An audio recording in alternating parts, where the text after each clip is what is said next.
Hello, everybody. Welcome to Monday's Live, 12 p.m. Eastern Standard Time. I'm live every Monday at 12 p.m.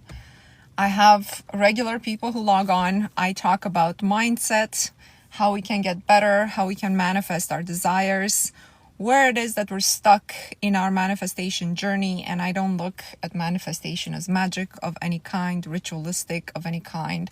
It's really resetting our minds into the desired version of who we want to be, which is easier said than done, right? It's simple concept, but it's not easy. I tell you guys that all the time. Okay, we had a few new people join our group, and I want to just lay out some of the rules. When you do the 60-day challenge in my bio, please always affirm for others. Don't skip this step because this is an important binding step, right? So it's not just about your altruism, like you're wishing well for others, but it's really about a bunch of people saying the same things and connecting into the formless substance. I do have a group coaching event every 2 weeks. We just had one on Saturday. If you're new, I just want you to watch it just to get a sense for my coaching, get a sense where you can leave your questions. And I take in that group, it's not public, so I take up more personal questions about everybody's individual situations. We also had a new moon ritual. I said fast all day, so a few people did, including myself. I had actually a very powerful dream on Friday night, waking up on Saturday to it. I think a lot of people had intuitive dreams, so I'm really proud how we're unfolding and we're getting more and more into the formless substance this way. I'm sorry, it's just somebody next to my car. I just hope they go away. All right, they did. And so the new moon ritual is sort of the only ritual we have. We only have one more new moon, which is on December 1st. Please be ready for it, because between now and then you have to set some very, very clear goals about what you're trying to achieve in 2025. So what I said in this ritual is we did a meditation, and you have to ask your spirit, your higher self, for input into realizable goals that align with your higher self. Right? Remember, there's a space in between the person you are today and the person that is your ideal self. And it's that space that we're trying to conquer. But your ideal space, your ideal self does have to it a designated ideal life, ideal profession, ideal partner. And this is what we're trying to attract. Whatever is best for you personally. And it's not going to be the same for everybody. It's going to be the same theme. Like everybody wants a stable home. Everybody wants to love and to be loved, etc. But how that looks like in 3D will be different for different people. Okay, scammers, I want to mention every creator that has more than a few thousand followers does have scammer accounts. I never contact anyone. If you get a message from me, it's not from me. If you need me, you have to contact me. This is my only account. So, if you get a message from a different account, I just don't want anybody to get scammed. I said at every single live, I'm going to introduce a book. We had 2 books so far. This is suggested reading. You can read it or not read it. It's not compulsory. It's like kind of books I like. I read hundreds of books. I have hundreds of books at home. So I just pick one and basically show it to you. Today we have a book I previously recommended to my group, A Happy Pocket Full of Money. Actually, one Christmas I bought like 10 of these and I gave them as gifts. Makes a great gift. And this is about infinite wealth and abundance in the here and now. It's all about changing your perception about what money is. And the way I read books, guys, I just kind of like highlight, underline, I make notes, etc. Right? This is how you have to read books in order to assimilate information. You have to stop and sort of what idea resonates with you, write it out again, or just do something to internalize that idea. Because reading a book one time and putting it aside, no matter how much sense that book makes, it's not going to stick into your paradigm unless you repeat it. So remember, what sticks in the paradigm is what is repeated consistently, with will, with intention, while at the same time addressing what comes up and feeling what's resisting that new idea. Okay? So let's just randomly open this book and see what sort of notes I made. So on this page, for example, I said research shows thinking is necessary 10% of the time. 90% of the time it's repetitive. worry about the future or thinking about the past. Okay, so this idea I hold with me all the time, right? Every time I have thoughts, I sort of like think, does this thought serve me? Right? So when I find myself thinking and skipping from one thought to the other, I always stop and I'm like, why is this happening? Why is this happening? Like, why is it that I'm thinking about this random things? What is it in me, in my system right now that is rattled, that is jumping from one thing to another? And what action do I need to take in 3D to sort of pacify my internal state of a rattled mind? Do not allow your mind to be rattled. A rattled mind does not produce anything good. The name of the book is A Happy Pocket Full of Money. It's a pretty popular book, and you know, it makes a great Christmas gift. It's an easy read, but it has some really deep concepts that, you know, I think people don't think about enough. Right? Let's see what else I put in here. You are merely an observer of your life. Try to understand. You are an observer with a body of experience of your observation. It is what you choose to observe and experience that determine what you observe and experience, right? Because it's a loop. It's a pattern. Another thing that I wrote here, I noticed that goals have a tendency to just come true at the most unexpected times and in the most surprising sequence. Who else noticed that? I found that when I aligned with my goals, there's no way I knew the how. The how just, it just, sometimes it leaves me in such awe that I can't even talk about it. From small to large goals, it doesn't matter. I would just like think of somebody and run into them in the most unexpected place in a different country. That's happened to me. You know, it's crazy. So what does this teach you, guys? What does this teach you? It teaches you that the more you think about the how, the less likely it is to come true. Isn't that paradoxical? The more you think about the how, the less likely it is to come true, right? So all you need to do is set a goal that's aligned with your identity. And we're going to talk, this live, we're going to talk a lot about identity because that's key, right? Set a goal that's aligned with your identity and then trust that if you take inspired action and if you keep your attention on that intention, on that goal, it will come to pass. But you must action the inspired action. When you're inspired, do something, you must action it that day. Thank you. This is like key point. You cannot sit on ideas that are inspired, because if you sit on ideas that are inspired, number one, you won't be given other ones in the future. And number two, when you action them, you might find that they're fruitless. The reason they're fruitless is because inspired action has to be actioned at a certain point in time. Right? At any point in time, everybody's in a different state of mind. So if I have an inspired action to contact my old boss right now, randomly, when I don't think about him and whatever, if that's inspired action, it doesn't mean I should contact them 3 days from now. Because 3 days from now, he will be in a different state of mind than he is in the second when I got this inspired action. You know what I'm talking about? Do you know what I'm saying? Does this make sense? So if you got an idea in your head that you must do something, you must do it then. To text somebody, to go for a certain walk, to take a different path to work, all of these are inspired action. And if you learn to listen and live your life this way, I promise you, your life will unfold very, very differently. The reason our life is so stuck nowadays is because we overthink to an immense amount. This has never happened at any other point in your history, in the world's history, in human history. The overthinking that's being done right now about every single step, and there's so many people's opinions that are being taken into account, right? So let's say you want to date and you don't really have a social circle to date and you go online dating. Now you have to take the opinion of how many people? Your friends, your family, what happened in the past, people talking about online dating horror stories on the internet. Like the opinions that your brain has to analyze in regards to one action, such as creating an online profile, is immense.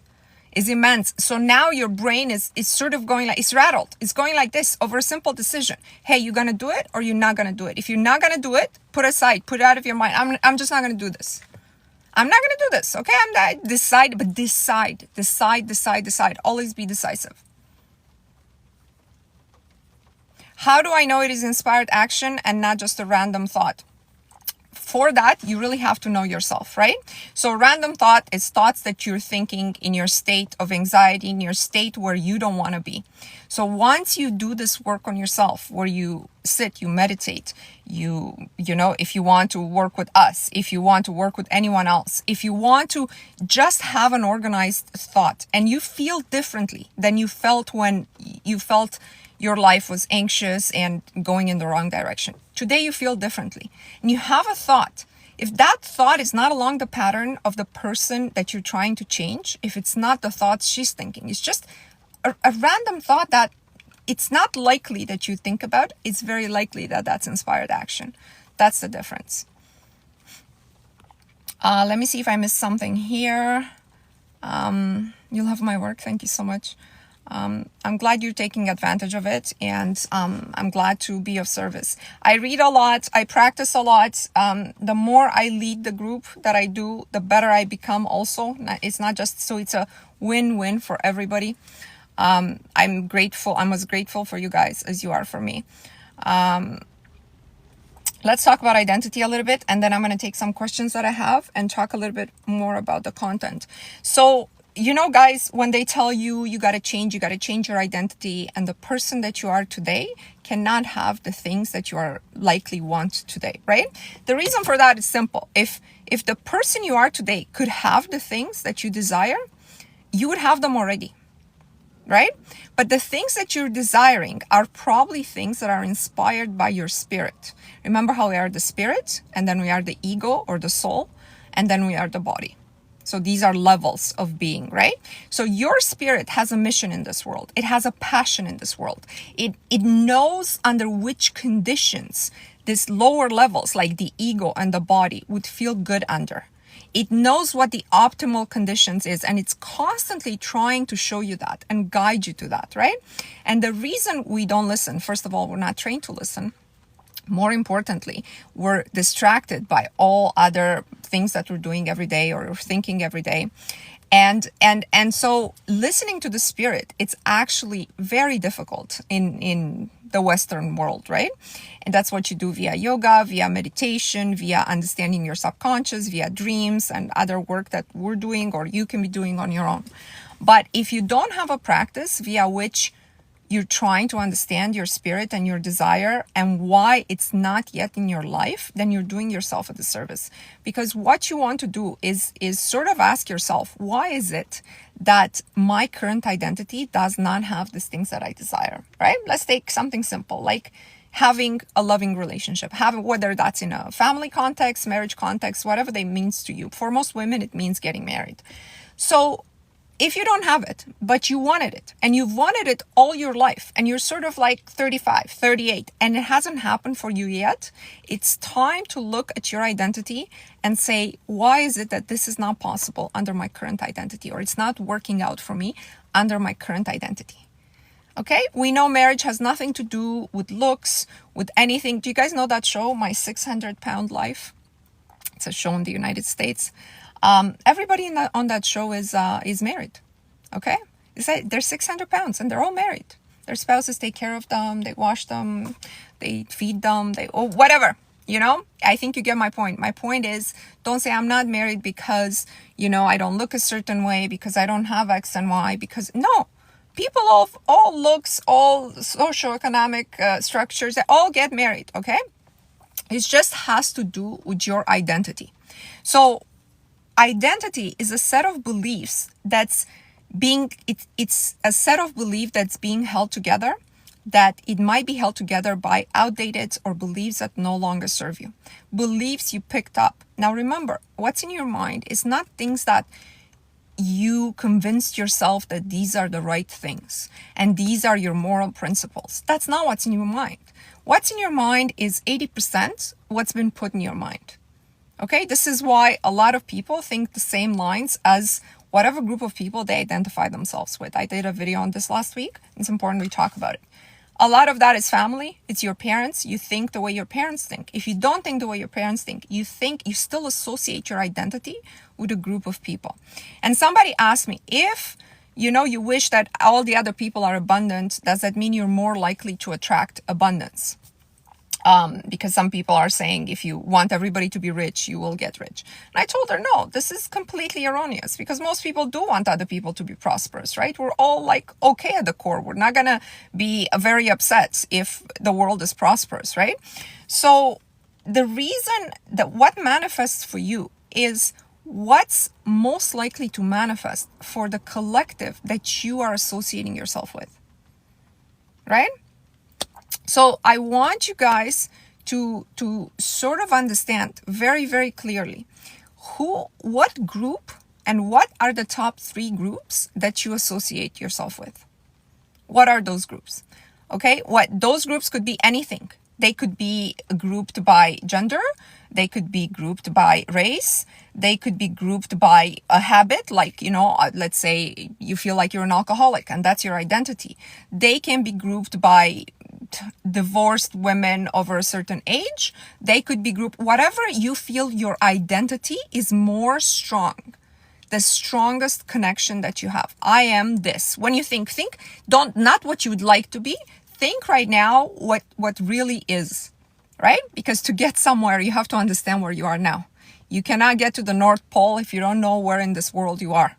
So you got to understand, where am I now? What am I identifying with?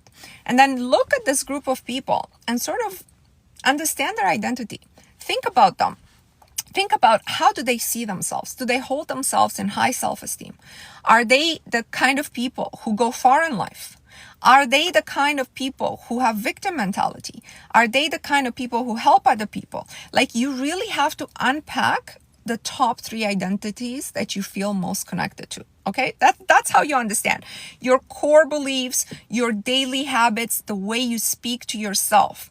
All of these have to be clear in your mind.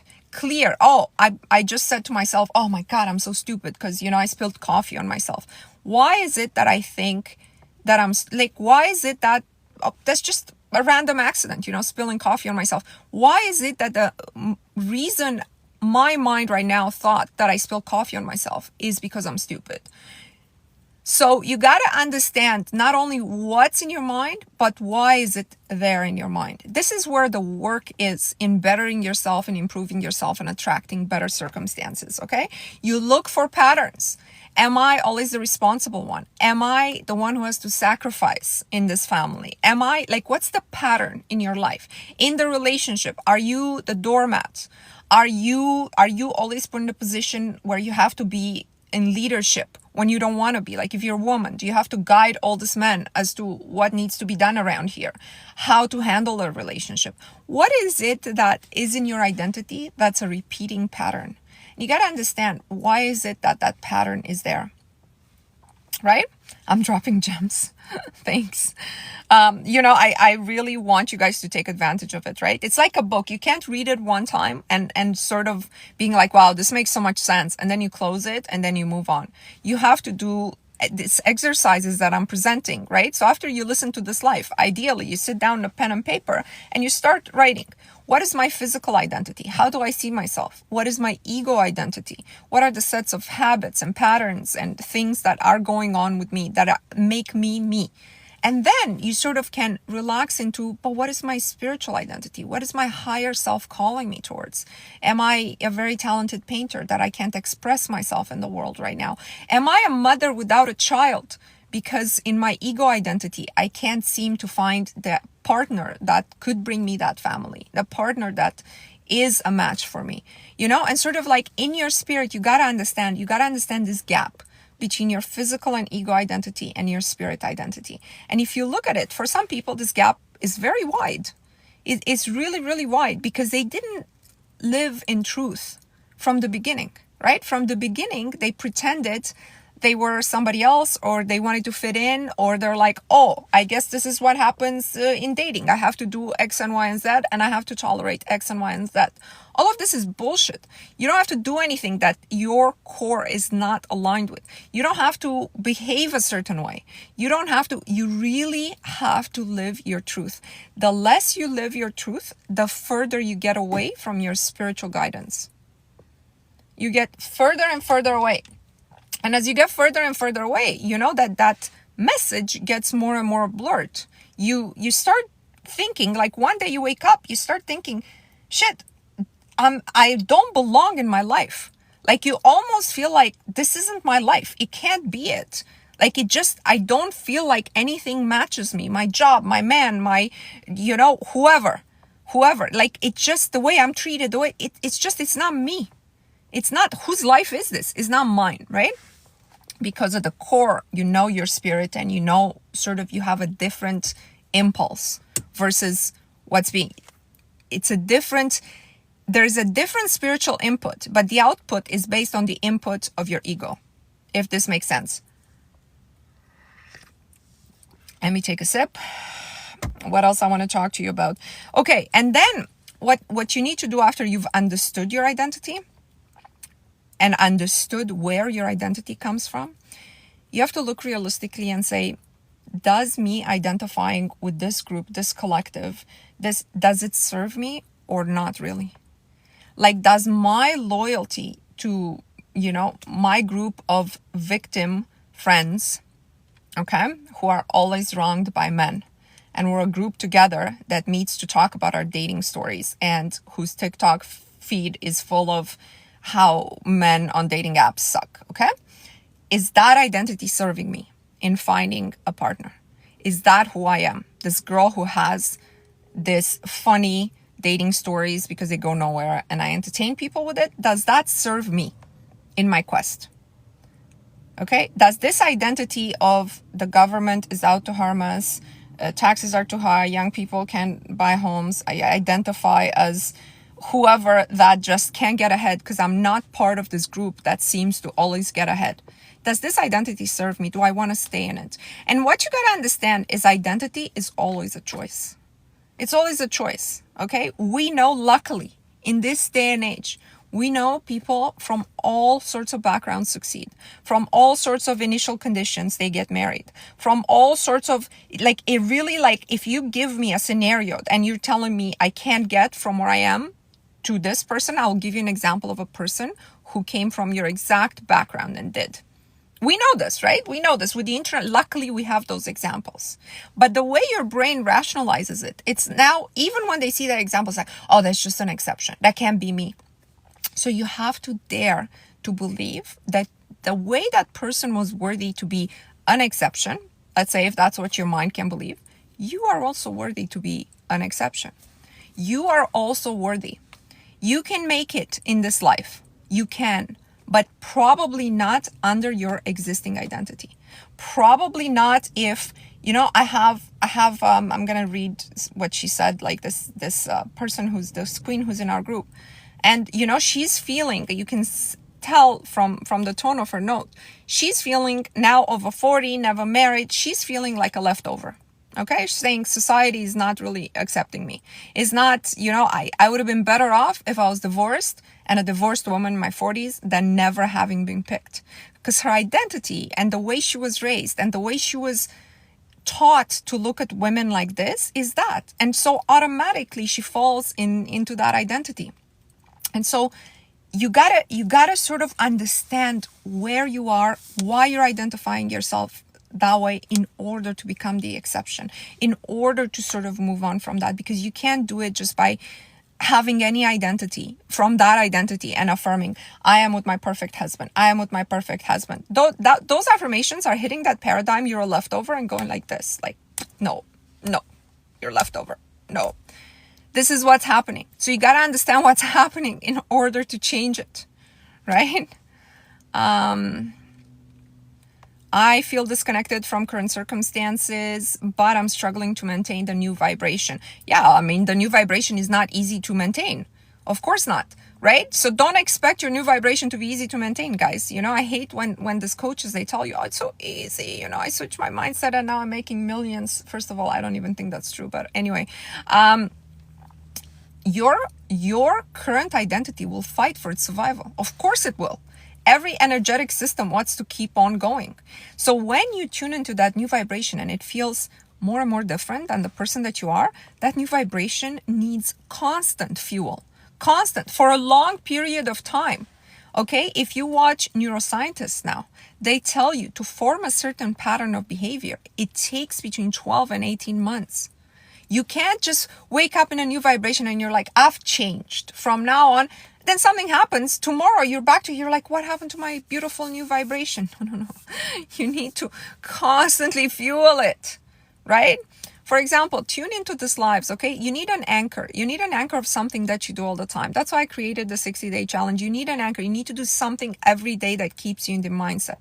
If you don't want to do that, tune into my lives. I'm live every Monday at 12, or set in your calendar. I'm going to watch this line of thoughts like I post them on YouTube. Do something along those lines, like where your mind is like, no, I'm going in this direction. It's better to be single than married to a dusty after 40. Definitely. Definitely, But it's not easy to convince people of certain things that don't align with their identity, Queen. Of course it is. Okay, surround yourself with reinforcement. That's what I mean. Surround yourself with constant reinforcement. Surround yourself with people who want to grow. By the way, every single financially abundant person, every person who's made a lasting change has invested in themselves.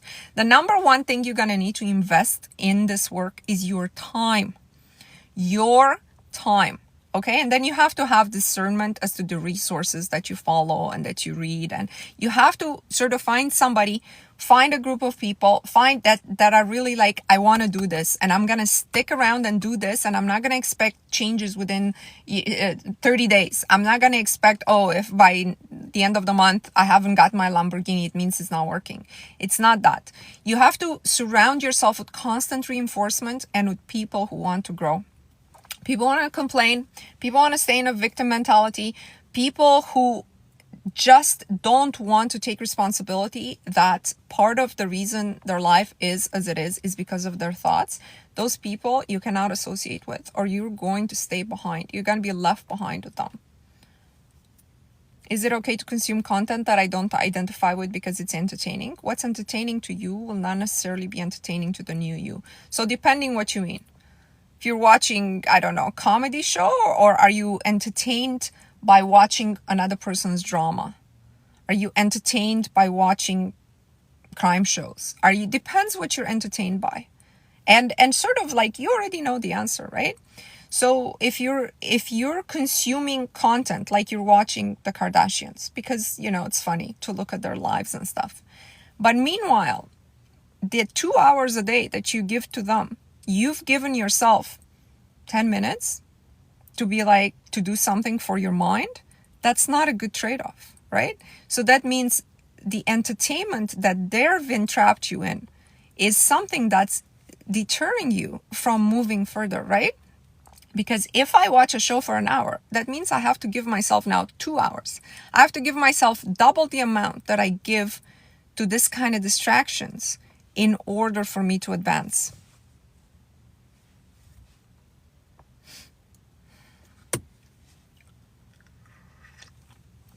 Let's say we need to work on our mindset daily. 100%. This is like a daily thing. It is not something you can take out, dust off your book like in the weekends. It's Sunday. I'm going to, go to church and do my practice of aligning with God right now. It's not like that. The presence is all about feeling as part. You guys know, like, you automatically need to think of this as minimum 5 elements. The 4 elements I present in school to you: the air, the fire, the earth, the water. And before the new modern science, there was also the ether. Okay, in the 1800s, that's what it was taught. The ether is a good way to see the formless substance that we're talking about here. The part, the soup, okay, you can see it as a soup in which we float, right? And if you see it this way, what's going to happen is you understand how things are always connected to one another and how you can attract things to yourself, right? Because if I'm floating in something and all things are floating in the same thing, then now I can easily swim towards it, make it come towards me. Like I'm not disconnected from this current way in which reality unfolds. But also because it's fluid and flexible. It's ether, right? It can also reshape itself around me. So this idea has to be constantly in your mind. Constantly. During your challenge, I've also challenged myself to limiting watching TV to once a week. Yeah, I rarely watch TV. I watched one show, 2 episodes of one show this whole week. And it was like a sci-fi show. I only watch sci-fi or comedy. I'm not interested in reality TV, drama. Like, I'm very disciplined about it. I'm not saying it's not entertaining. It's just, you have to be disciplined, because the amount of distraction and the amount of random thoughts that can be put in your mind, you're underestimating its impact on your life. What happens when you don't feel motivated to do the mind work and improve your life? What does that mean? Doing the mind work and improve your life should be something that excites you. It's very unnatural that you would need motivation to do something that would grow you out of a life that doesn't resonate with you. Do you understand that? Like, you're in a life that you don't like. You know you could have improvement in every area. Relationships, money. It's not ideal. Yet, you need motivation to move towards that life. So, like, you're so glued into this negative life. Isn't that so unnatural? Right? So you have to ask yourself, what is it in my structure that's keeping me stuck? What energy from the past? Where is myself? Where have I lost pieces of myself? Where have I lost parts of myself that I'm still focused on, that are dragging me down? What cords, what energetic cords? I know my best days are ahead. And why is it that I even have to tell my mind to work on this when it should be the first thing I'm excited to do when I wake up in the morning, right? I think that state, always telling yourself, is very unnatural. How do I identify distractions from my path, like some relationships? Listen, if your relationships don't improve your life, your mental state, and your life, they're not the right relationships. And I'm talking about friendships, I'm talking about men, I'm talking about anything. What is the value add of this friendship that you have? Is this your friend that always calls you to tell you, to ask you for the same advice, and she never takes it? Is it that man that contributes nothing to your life, right? What is your goal? What is your goal? And my goal is, to have a family by the age of this. Is this man on the right path to contribute to this goal? How is he treating me how is he making me feel every day? Is my interaction with him leaving me in a better state, or do I feel good with him for 10 minutes and afterwards I'm anxious for a week when he doesn't text me, when he doesn't? It's really not that hard to identify. It's really not that hard, right? Like, because it's like, wow, like, really, when you look, especially at romantic relationships, and especially as a woman, you have to look at it and be like, my God, I'm so lucky to have this man. This should be your constant state of sensation on a daily basis. And if it's not that, it's not a value add, right? Because you should see, if it's a value add, you'd identify that value add via the actions that he takes towards you. Is that not simple? Why are we looking at this in any other way? We as women. Why isn't everybody looking at this exactly this way? I look at everything in the context of how it is going to contribute to my well-being. Exactly. And how it is contributing to your well-being now, today, okay? You can't just be with an asshole because one day he's going to be a millionaire and it might contribute to your well-being. You don't know what's going to happen tomorrow. Right? It's not hard. Unfortunately, we love to repress and preserve the ego. How about if we have kids together? That's more complicated if you have kids together. If you have kids together, the way to work on your relationship is to working on yourself, enforcing different kind of boundaries, and see how that person is going to react to it. So what usually happens in established relationship is when you change, the other person either changes with you or gets completely destabilized by your change and the relationship falls apart. That's usually what happens in a relationship where one person makes a significant change to better themselves. So that may be your answer. Your answer may be, I don't want to change myself. I mean, I'm talking about your subconscious answer. Your answer may be, I don't really want to change myself, because if I do, I know for a fact this person would not be a match for me, and that would destabilize the life of my children. So this thought that's ingrained in your subconscious, because you know for a fact this is like hanging by a thread, the whole relationship. If you start enforcing 2-3 boundaries, he's gone, or it's just not going to work out. And you don't want your kids to not have their dad every day. So that might be the reason why you don't change.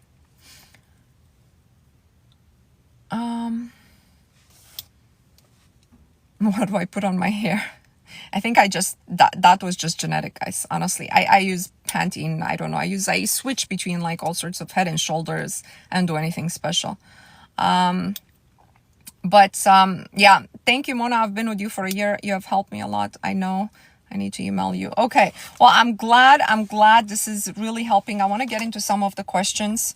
But please invest in yourself, guys. Invest in yourself. Every single person who's financially abundant, who's gotten anywhere, has not done that by waiting for things to just come to them. And the first thing you need to invest in yourself is your time. Your time has to be primarily for you and your growth. Let me see here, because I just kind of collect these questions and I put them in a folder. Just give me 1 second. I'm not very technical, guys. Okay, so I've done a video and I said basically reject your set of initial conditions. You're born into a set of conditions, like your parents, the way you look, your socioeconomic conditions, and you're thinking this is my lot in life, and it's not, right? And somebody said to comment to my video, this is great, but rejecting initial conditions is not enough. You have to keep rejecting as you evolve. But some conditions you are never even aware of until it's too late. The universe is so cruel. 100% true. 100%. So number one, see, the game is so skewed outside your favor, in the opposite of in your favor, okay? It's so skewed against you that not only they don't tell you that you can reject your set of initial conditions and you don't have to accept the same fate as your parents had, or, people who you identify with had. But also, they don't tell you that some conditions you're not aware of, right? Because the truth is so hard to get to, guys, because of 2 things, okay? Put this through your head. I said this before. The truth is hard to get to because, number one, thank you, you don't know what you don't know. You're not aware of the information that you're missing. And you're missing a lot of information, right? Of course you are. We all are. But you don't know what you're missing in your database of knowledge that could put you in that trajectory. You're not even aware of all your limiting beliefs, or maybe even of the majority of them, or even of the fact that you can change them. So that's the number one reason. How can you pursue the truth when you don't know what you don't know? And then number 2 is because even when you see a truth and you're kind of like, it comes to you, it's going to be filtered through this sifter that is your set of limiting beliefs. And any information that you receive, anybody on this live, something happens in our environment, I'm going to perceive that differently than you're going to perceive that. What has happened? So this is why getting to the truth of who we are, to the spirit, to all of this is, I don't want to be negative on this lives, but please keep in mind that not being aware of what you're missing, of what conditions you have in you, your work has to be primarily about knowing yourself. Your whole life, you should be obsessed with yourself. You should be obsessed with taking yourself apart, understanding why you do things the way you do things, and why you have a reaction to certain events the way you are, why your thoughts are the way they are, and to understand that this is not in any way normal. Everybody has a different reaction, different sets, and so their lives unfold based on those programs, right? So when you compare yourself, oh, I'm 22, how come my friend who's 22 and is just as beautiful as me always attracts better men, and men are crazy for her, and I attract only cheaters, right? This happens in a set of friends. How come the same thing happens to me when she's like, we're equal, we're raised sort of in the same kind of families? Like, how come this dilemma is very simple to understand, right? Because your life unfolds based on your reactions and your perceptions. There's nothing else. There's nothing else to change except this. Everything will come to you when you change this.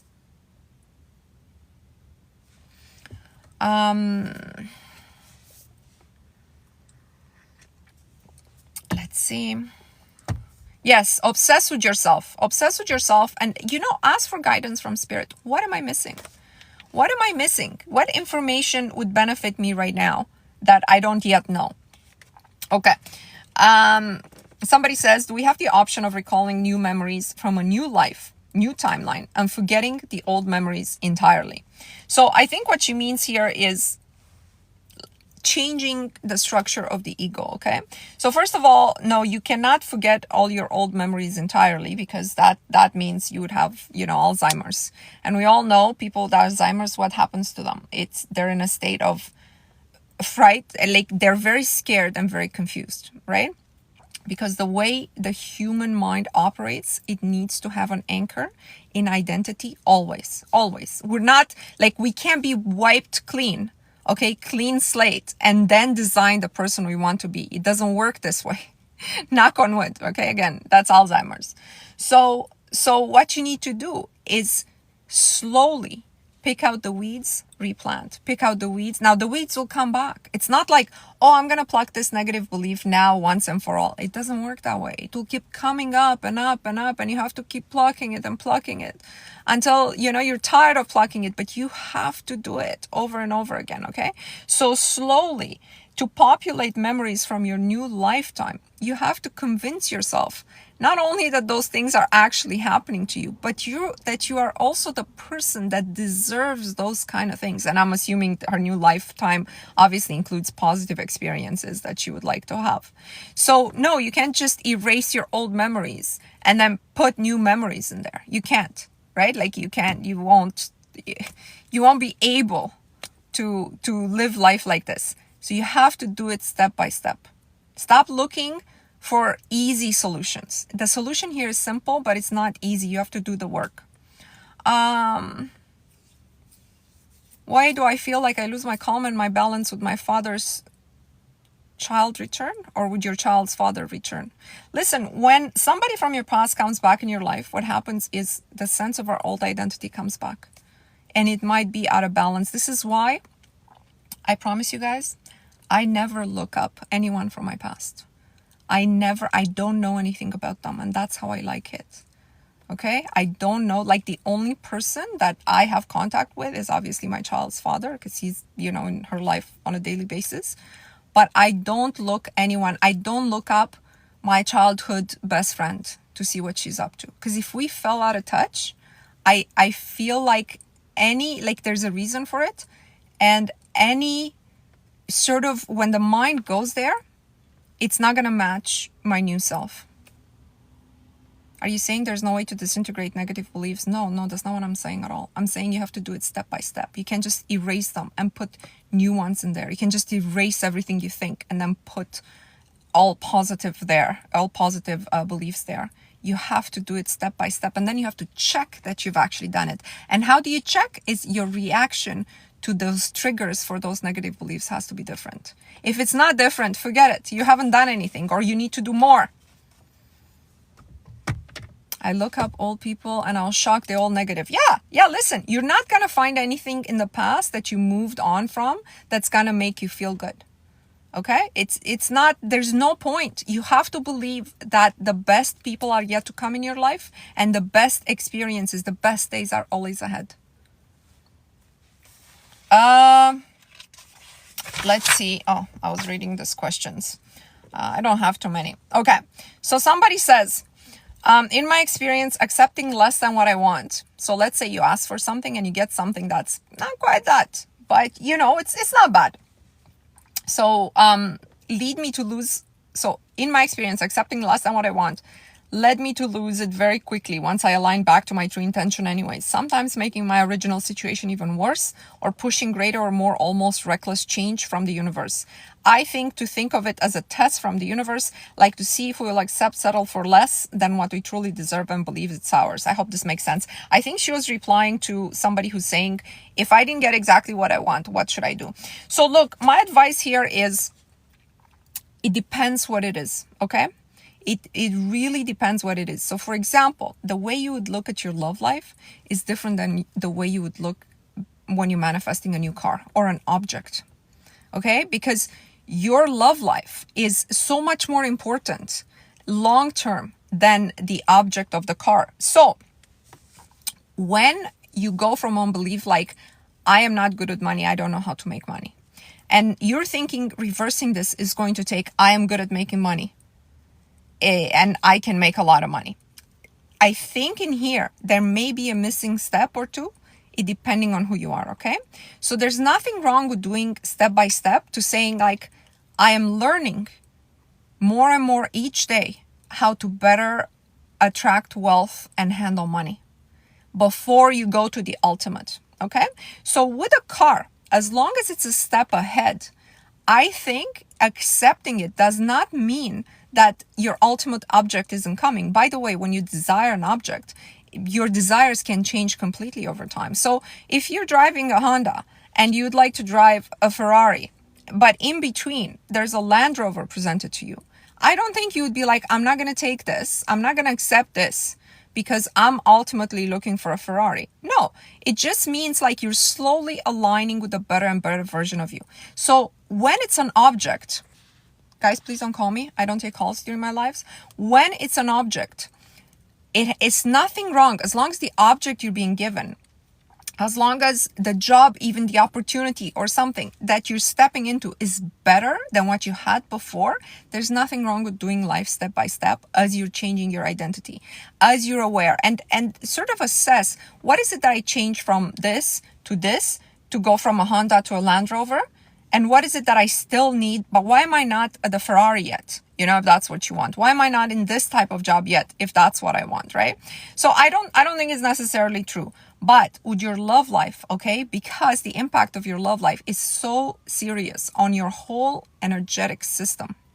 When you touch someone, we talked about this, your sexual connection, all of this impacts you immensely. You're processing somebody else's energy through your system. That's where I think you should never accept less than what your intention is. So an example of this would be, you're a woman who's looking for marriage. You set up exactly what your married life is going to look like. You go out with your girlfriends and, you haven't been with a man in a long time. You meet a guy at the bar. He's safe, let's say 100%. He's good looking, but there's not much to him. He can't fulfill, you can tell by his life, he can't fulfill. But you're telling yourself, you know what? I'm going to take this for tonight or for the next 2 months because I want to consume some passion right now. So listen, I'm not passing social judgment on what you must do, but I'm telling you, in the moment of accepting that as your partner, the universe notices. The universe is not like, oh, she's just going to do this for a night or 2 nights or 3 nights. No. Now you're intertwined in this. When you had a set intention of, I'm going here, but you're accepting this, the universe is like, oh, I misunderstood the original request. And it seems like her energy system is accepting X, whatever that energy system of him is. Does this make sense? How do you not get lonely? I've been celibate for a year and it gets really hard at times. Guys, I've once been celibate for 3 years and 8 months. So please don't talk to me about a year. A year is nothing. Sometimes you got to understand that your focus in life may be different and your ultimate goal may be more important if you have one. Okay? Now, you guys know I'm happily married now. I'm remarried. Okay? When I went back to the dating market, it was like, like one of those snipers. Okay? It's gonna be that. The target is that. Oh, it's not that? Next. Oh, it's not that? Oh, okay. So don't talk to me celibate for a year. It's normal for women to be celibate. You're not supposed to give, you know what you're missing? You're not missing the physical connection. You're missing what your spirit wants. Everybody wants, in essence, to love and to be loved. But see, you can't get involved with men because you know it's not going to be that, right? Like your spirit is not, already knows, probably from previous sexual interactions, that they're hollow, right? Like that it's not providing you with what, what is it that, like, you gotta be a sniper, okay? But that's only after you worked on yourself. You gotta conquer yourself and be like, this is what my desire is. My ultimate desire is to live in this type of life. And that's what I'm going to do. Mona, how do you proceed if your spouse is cheating? What is the lesson I learned? And what do I do? If your spouse is cheating, your relationship is over. I will not sugarcoat this in any way. You gotta move on from that relationship. I have not, to my knowledge, been cheated on. I have not. But I tell you, I would have no hesitation walking away from something like this. The moment your partner cheats, your relationship is over. You can refocus on yourself. You can definitely take your time. You don't need to leave that day, right? Sometimes you need to work certain things out, the best plan in your mind. Sometimes it's not even good to tell them that I think that also women always find out. But when men confess that they've cheated, they're actually at their most selfish, okay? Because if they cheated but they want to be with their wives, that should really be their cross to carry. That guilt and shame, in the moment of confession, they're unloading it on you. That's my opinion on cheating husbands. When they come home to tell you they cheated, please forgive me. If you still want to be with me, why are you telling me? That's your cross to carry. Why are you putting it on me now, right? The only time he should tell you is if he's planning to leave anyways, or if you find out yourself. That's my opinion, okay? I have no respect for cheaters. I've never cheated on anyone. I've dumped a guy for another guy when I was in university, right? But I've never cheated on anyone.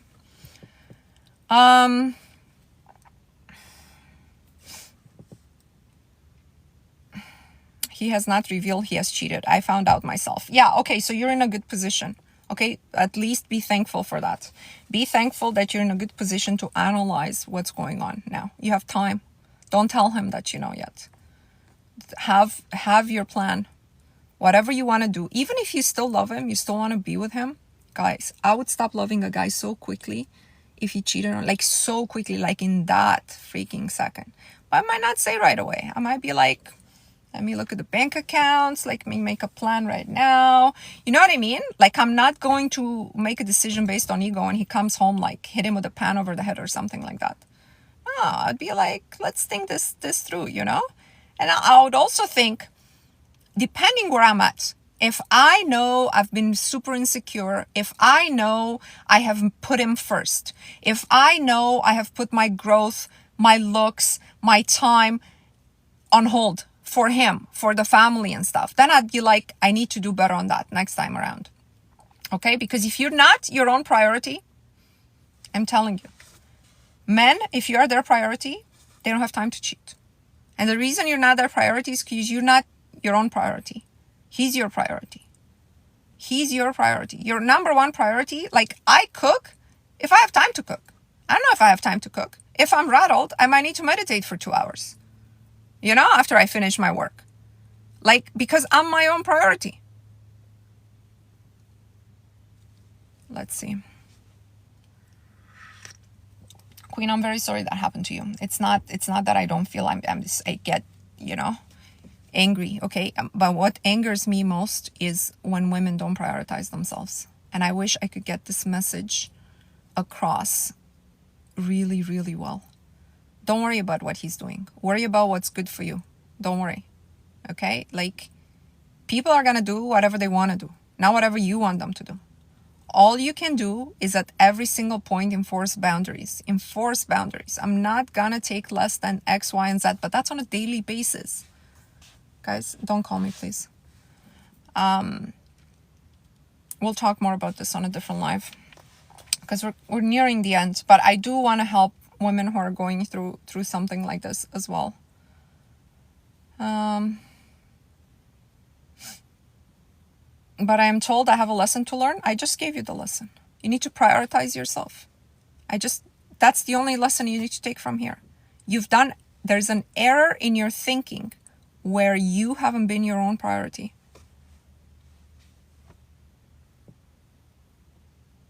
Should we say that we want a child? How many dates? Date number 1. Date number 1. What are you looking for? I'm looking to get remarried. Told everybody this during my coffee date. What are you looking for from your date? What do you mean? Why wouldn't I say that right away? That's what I'm looking for. Now, I wouldn't say it in this tone, right? Like, I wouldn't talk to men, you have to like sort of tone it down a little bit so they're not maybe thinking that you're going to jump them there in the park and make your baby right on the spot. I'd be like, looking for love. I'm looking to love and to be loved in the context of a family. I'd love to get remarried again to the right partner. Say it like sort of in this tone. I want a child now. Yeah.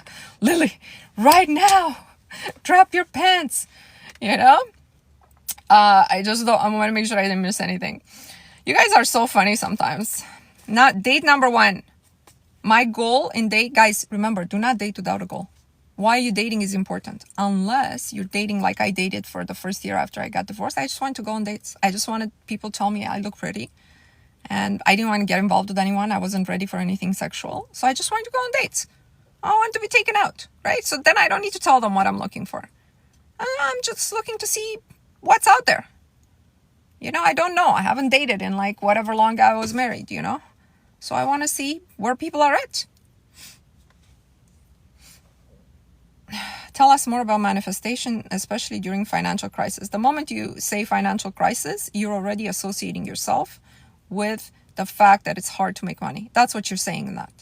Go through my playlist, Manifest Money. Okay, somebody left a comment on my video. The main thing which is holding people back from manifesting what they want is attachment to, we talked about this, attachment to that identity. Okay, this is the comment I wanted to read. Stressed people cannot manifest. It's the stressed people that need the money to stop stressing. Vicious cycle of life. I found this comment very deep. Very true.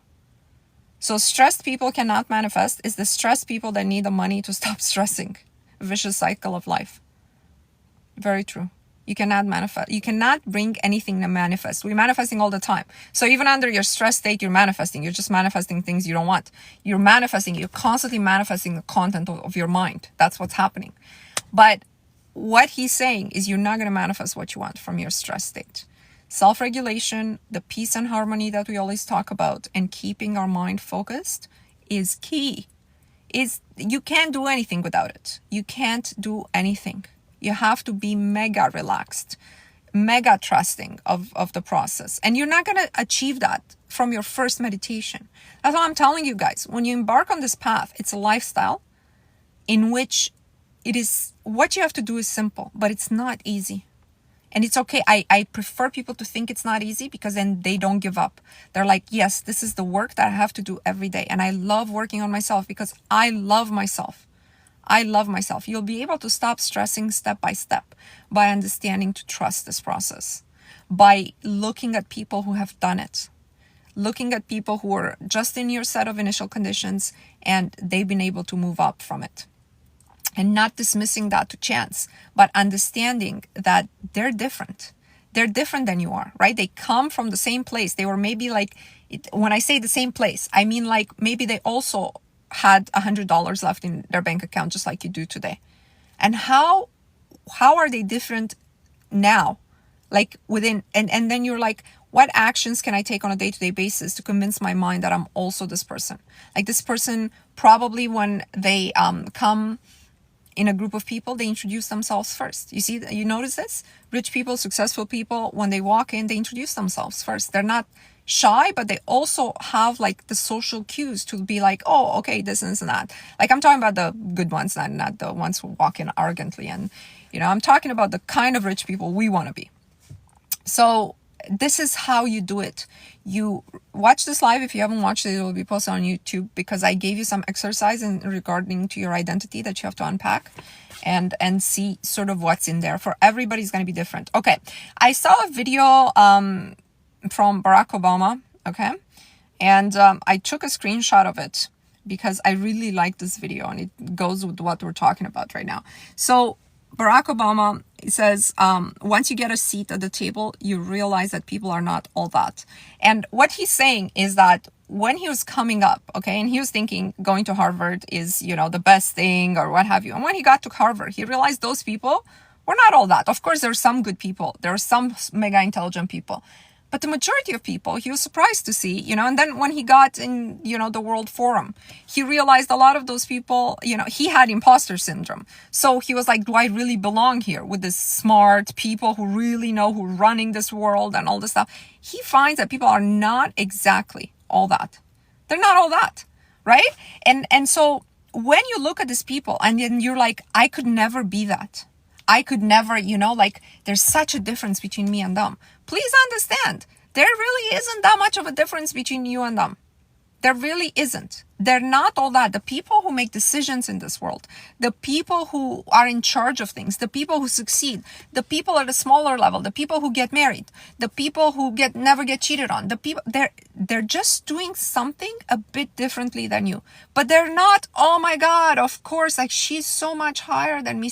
Always tell yourself, if her than me, whoever women you admire, if she could do it, I can do it, right? And of course, don't compare yourself with women who come from very, very different conditions. Like I don't compare myself to what Paris Hilton has achieved because it's too much of a gap from the start to finish. And to tell you the truth, I don't want her life. I don't want to be married to a Rothschild and all of that. Like I think like the whole world is like crazy. I'm happy with my life. Oh, your FYP offered the same Obama video. That's funny because I watched it a few days ago and I already logged it for this live. You see, there's no coincidences. There's no coincidences. The people who succeed are just people like you. The people who get married are just people like you. You definitely can do everything that they can do and you can have everything that they have. And don't you ever, ever forget it. Don't you ever forget it. Have a practice that keeps you in this mindset every single day. I'll be back next Monday at 12 p.m. Eastern Standard Time. I have a practice. I am a winner, tapping 3 times, 6 times, 9 times. It takes 30 seconds if you want to do it with us. Hands together.